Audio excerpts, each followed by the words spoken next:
الحمد لله والصلاة والسلام على رسول الله وعلى آله وصحبه ومن والاه وتبع هداه وبعد.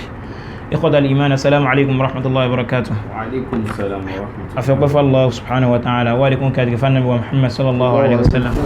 gbogbo àwa tí a ń fi ọkàn tẹ̀lé Manzuma Abi Ishaq Al-Albiri tí a bá ṣe mistake ilé ní ìjókòó ẹlẹ́kẹfà níbi tí a ti ń ṣàlàyé ní ṣókí nípa àwọn tí àfáwà Abu Ishaq kọ kalẹ̀ fún Abubakiri tí wọ́n sì fẹ́ kó tẹ̀lé tó sì jẹ́ gbogbo àwọn akẹ́kọ̀ọ́ mímọ̀ náà lónìí náà wọ́n fẹ́ kí àwa náà káwa náà ṣàǹfààní pẹ̀lú ẹ̀.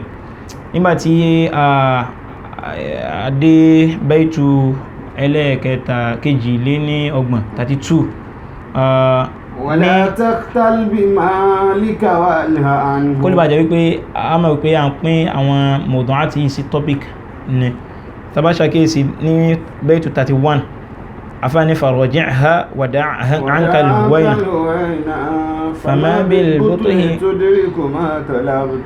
tàbá ṣàkíyèsí bí bẹ̀rẹ̀ a rí pé afá ti parí ọ̀rọ̀ masawil jahl àwọn aburú tí ń bẹ ń bí kéèyàn ọmọ nìmọ̀ afá wa bẹ̀rẹ̀ nǹkan mi wípé kéèyàn olówó lọ́wọ́ ń gbà mí náà nínú àwọn tí máa kó ẹ̀tàn jẹ báyàn òun náà ni téèyàn fi sọ pé wọn wà mọ̀mọ̀ pé owó tí mo ti ní náà tó.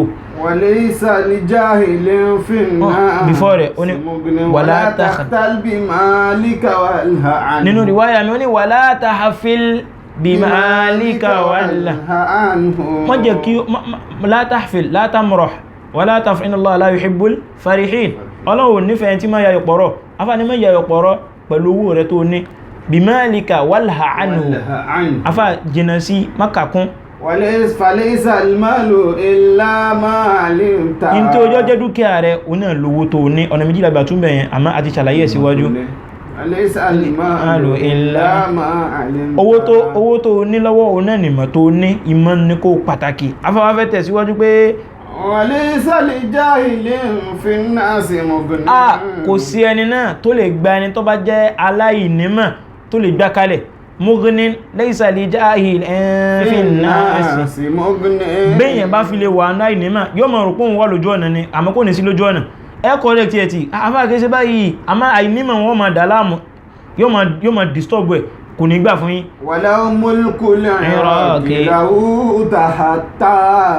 walau mulkul iraqi lahu tahatta. ó ní kódà kọjá pé mulkul iraqi kọjá pé ẹni tí ó ní mọ̀ òun náà lọ bá iraqi àbí kọjá pé ẹni tó fẹ́ gba ẹni tí ó ní mọ̀ lẹ̀ òun náà ní ọba iraq bó sì lówó tóun owó tó ní gbogbo dúkìá tó ní tó jẹ́ iraq ilẹ̀ tó fẹ́ ni tẹ́mọ́ ó fẹ́ fi sọ nípa pé bẹ́yẹn ṣe rí olówó tó kò lè gba ẹni tí ó ní mọ̀ lẹ̀ ó ní lahu ta'atta yàní lahu ta'ayya li musa'adati kọ́lọ́kún fẹ́ gbà lẹ́pù níbi àìmọ̀kan ó ní kò tó bẹ́ẹ̀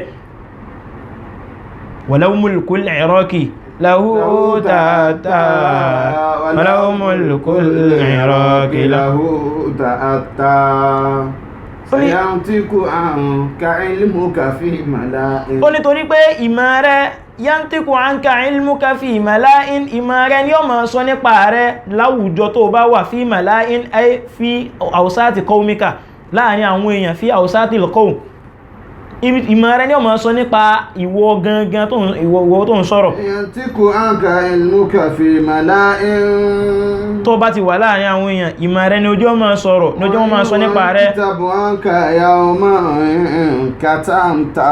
ó ní wa yuktabu anka yawman katamta. bí ma'ana yuktabu alayka àmọ́ tó bá nímọ̀ tó bá lò ní fi ṣàwọn èèyàn láǹfààní yuktabu alayka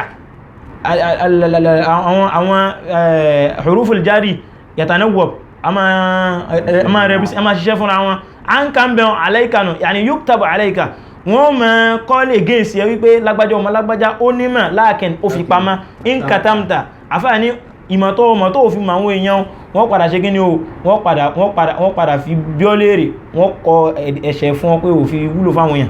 wa ma yughnika tashyidul mabani. tọ́pìkì mi tún at-tahdhir min al-ihtimam bil umuri dunyawiyya kéèyàn jẹ́ pé ó ń kìlọ̀ fún àfáà Abubakiri wípé kọ́mọ̀ mọ́ra sí àwọn òrùmúrù dúníyà àwọn ọ̀rọ̀ ayé nìkan ló sọ wípé wa ma yughnika tashyidul mabani. kódà nínú àwọn tí ò lè gbà yán lẹ̀ béèyàn bá nímọ̀ tashiyidul mabani àwọn ilé téèyàn kọ́ téèyàn ti kàn lọ́dà téèyàn paláró téèyàn kọ́ lólókè róró táwọn èèyàn sọ pé ta ló ní ilé wọ́n sọ pé lágbájá ọmọ lágbájá ló ní torí pé kò nímọ̀ ilé tó níhun àtàwọn dúkìá tó níhun kò lè gbálẹ̀. Idha bil jali nafsaka qad hadamta idha bil jali nafsaka qad hadamta. ó ní gbogbo àwọn nǹkan tá a kà yìí kò lè gbálẹ̀ tó bá jẹ́ wípé ọmọ èèyàn ó ti fi àyímọ̀ kan ó ti fi ba ìṣẹ̀mí ayé ara rẹ̀ jẹ́ kò nímọ̀ kankan kò mọ̀ kankan nípa àlámọ̀rí ẹ̀sìn. Ja'altal mala fawqal ilmi jalan. Ja'altal mala fawqal ilmi jalan. Ó gbé ọlá fún owó lórí ìmọ̀ àìmọ̀kan ní dọ̀lá mú jahalan la'amruka fil qadiyyati ma adalta. la'amruka fil qadiyyati ma adalta. afani la'amruka fil qadiyya ó ṣe dédé ma adalta níbi ọlámọ̀rí yẹn ó ṣe dédé ó ṣe gbọ́lá fún mímọ̀ lórí ó ṣe gbọ́lá fún owó lórí mímọ̀ وبينهما بنص ويبان. afá ó sì afá lè mọ̀ pé bóòlù yẹn báyá nínú àwọn ẹ̀ṣẹ̀ tí afá Abubakar tó ṣẹ̀ nìyẹn ó gbé ọlá fún owó ó wò pé owó ní ọlá ju ìmọ̀ lọ afá wọn sọ pé ó sì èyí ṣe báhùn. وبينهما بنص ويبان. afá ní baynahuma bawnun ó ń bẹ láàrin àwọn méjèèjì masáfà ba'ida masáfà tó jìnà gidi bawnun bí máa masáfà in tó wà láàrin àwọn méjèèjì ó jìnà ó ní wa baynahuma binasil wahyi pẹ̀lú ayà al-Qur'ani láfi mọ̀ wípé àníṣẹ́ in tó wà láàrin ìmọ̀ àti kíni àti owó nǹkan tó lágbára púpọ̀ ni sata'lamuhu idha taha qara'ta. sata'lamuhu idha taha qara'ta. ó ní ó padà wá mọ̀ ìyàtọ̀ tó wà láàrin àwọn méjèèjì tó bá jẹ́ pé lóòótọ́ lọ ka suratu Taha torí pé tí ń tọ́ka sí níbi bẹ̀yẹn oní ní suratu Taha ní tọ́lọ́ tí ń bá ní Muhammad sallallahu alaihi wasallam sọ́rọ̀ pé wa qul rabbi zidni ilma ọlọ́run dojúkọ ànábì rẹ̀ gangan tó jẹ́ ànábì tó ránṣẹ́ pé rabbi zidni ilma máa sọ pé ìwọ ọlọ́run ilma ọmọ ya ànábì máa sọ wípé ìrẹ ọlọ́run ọba wá ṣàlékún mímọ̀ mi kí ló tọ́lọ́run kọjú sí ànábì rẹ̀ kó sọ pé wa qul rabbi zidni malan ìrẹ ọlọ́run wá ṣàlékún ọlá mi ìntàfà ń kìlọ̀ fún bẹ̀ ni pé ó mọ̀ ìyàtọ̀ tó wà láàrin owó àti ìmọ̀ o náà ni wọ́n ṣàlàyé níbi ìbẹ̀yẹn. lan rafa'al ganiyyu liwa'a mali. thumma huwa al-an ya'qidu muqaranat ó fẹ́ máa ṣe comparison láàrin kíni bayna al-ilmi wal-mali aw bayna al-alimi wal-ghaniyyi ó fẹ́ máa ṣe muqarana ó fẹ́ máa compare láàrin olówó àtonímímọ̀ wípé ẹjá wẹ́n tó lùsì náà méjèèjì nísìn. la'in rafa'al ganiyyu liwa'a mali. ó ní la'in rafa'al ganiyyu liwa'a mali tó lówó tó bá ń dé fúlàgì owó rẹ̀ káàkiri wípé òun lówó lòun trademark liwa'a ilmika qad rafa'ta. wọ́n náà ní nǹkan tí wọ́n náà máa gbé káàkiri la'anta liwa'a ilmika qad rafa'ta. in tí wọ́n máa gbé káàkiri ó náà liwa'ul ilmi flagi mọ́ tí ẹni wọ́n náà ma gbé káàkiri pé àwa ta ní mọ̀ báyìí ta ní ma ṣẹ̀rí àbáyìí o náà ni àwa ó fi hàn pé níbẹ̀ nísìn wọ́n wọnú tọ́ ó ní wà ń jalasal ganiyyu ala al-hashaya. bólówó bá jókòó lórí bẹ́ẹ̀dì tí cushion chair àbí lórí bẹ́ẹ̀dì tí wọ́n design dáadáa la'anta ala al-kawakibi qad jalasta la'anta ala al-kawakibi qad jalasta. ó ní àwọn náà nígbà tó lówó ti jókòó lórí ikú ní ṣe àwọn ìwọ náà jókòó lórí al-ma'arif al-wasi'a ní la'anta ala al-kawakibi orí an-najmu ni kawakib àwọn ìràwọ̀ ó ní ìràwọ̀ ga tẹ̀ṣìbíhù ló ṣe mẹ́yẹn pé ibi ìràwọ̀ ṣe ga ní wọ́n náà ṣe ga la'anta ala al-ma'arif al-'aliya lórí àwọn ọmọ ni wọ́n náà ti ṣe kíni ni wọ́n náà ti jókòó nítorí náà òun jókòó sórí àga ìwọ jókòó sórí an-najm ó jura wọn lọ.